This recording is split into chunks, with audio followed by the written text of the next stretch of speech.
একজন মানুষ যতই নেককার ও আমলদার হোক না কেন, শয়তান সবসময় সুযোগ খোঁজে কিভাবে মানুষকে ধোঁকায় ফেলে পথভ্রষ্ট করা যায়। বন্ধুরা, আজকে ভিডিওর মাধ্যমে আমরা এমন এক ঘটনা দেখব যার মাধ্যমে আমরা সহজেই বুঝতে পারি যে একজন নেককার ও আমলদার লোককে শয়তান তার ধোঁকায় ফেলে কতটা পাপ ও জঘন্যমূলক কাজ করাতে পারে। আপনারা দেখছেন নূরে জাহাঁ।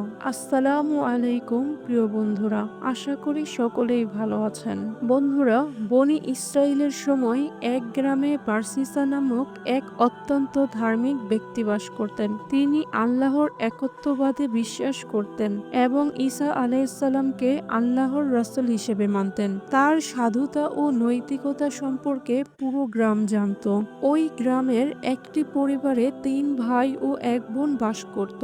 একদিন সেই ৩ ভাই জিহাদের জন্য ডাক পেলেন, কিন্তু তাদের একমাত্র বোনকে একা রেখে যাওয়া তাদের পক্ষে সম্ভব ছিল না। তারা ভাবতে লাগলেন কার কাছে তাকে নিরাপদে রেখে যাবেন। গ্রামের লোকজন তাদের বারসিসার কথা বলল, যদিও শুরুতে বারসিসা তাদের প্রস্তাব ফিরিয়ে দেন, কারণ তিনি শয়তানের ধোঁকায় পড়ে কোনো পাপ করতে ভয় পান। শয়তানের প্রথম ধাপটি এরকম ছিল যে বারসিসা শুরুতে তাদের বোনকে রাখতে রাজি হননি, কিন্তু শয়তান তার মনে ফিসফিস করে বলতে লাগলো, যদি তারা অন্য কারো কাছে মেয়েটিকে রাখে এবং সে ক্ষতিগ্রস্ত হয়, তাহলে এর দায় তুমি এড়াতে পারবে না। বারসিসা এ কথার মর্ম বুঝতে পারেনি এবং সহানুভূতির বশে মেয়েটিকে নিজের দেখাশোনায় রাখতে সম্মত হন। প্রথমে মেয়েটি গির্জার বিপরীতে একটি ঘরে থাকত।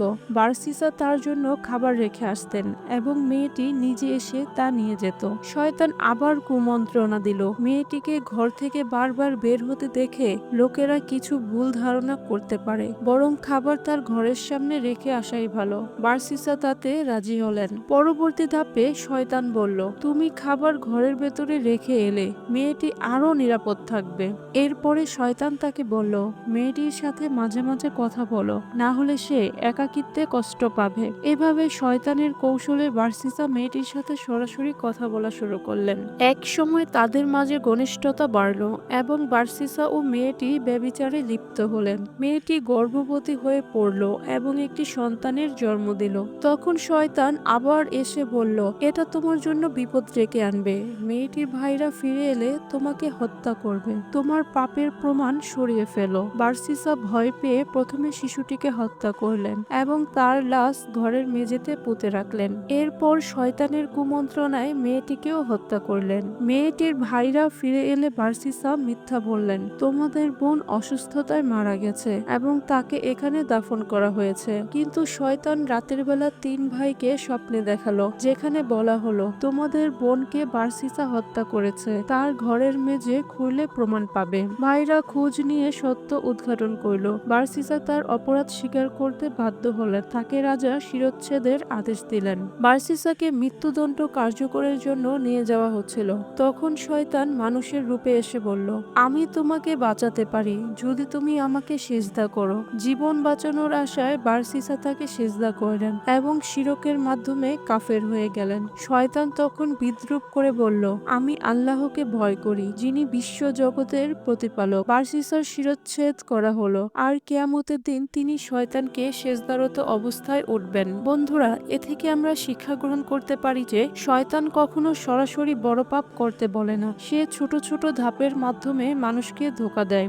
শয়তানের ফাঁদ থেকে রক্ষা পেতে সবসময় আমাদের উচিত আল্লাহর কাছে পানাহ চাওয়া। জ্ঞানী ও ধার্মিক ব্যক্তিরাও শয়তানের ধোঁকায় পড়তে পারে। ছোট পাপ বড় পাপের দিকে নিয়ে যায় আর বড় পাপ ধ্বংসের পথ তৈরি করে। আল্লাহ তাআলা বলেন, তাদের উদাহরণ হলো শয়তানের মতো, যে মানুষকে বলে কুফরি করতে, তারপর যখন সে কুফরি করে শয়তান বলে, আমি তোমার থেকে মুক্ত, আমি বিশ্ব জগতের প্রতিপালক আল্লাহকে ভয় করি। বন্ধুরা, এই ঘটনাটি আমাদের শয়তানের প্রতারণা সম্পর্কে সতর্ক করে। পাপ কখনোই সরাসরি শুরু হয় না। শয়তানের ধোঁকায় পড়ে প্রথমে ক্ষুদ্র অপরাধ, তারপরে বড় পাপ এবং অবশেষে চূড়ান্ত ধ্বংসের দিকে ধাবিত হওয়া মানুষের সহজাত দুর্বলতা। আল্লাহ আমাদের সকলকে এ থেকে রক্ষা করুন, আমিন। আশা করি সকলেই ভালো থাকবেন।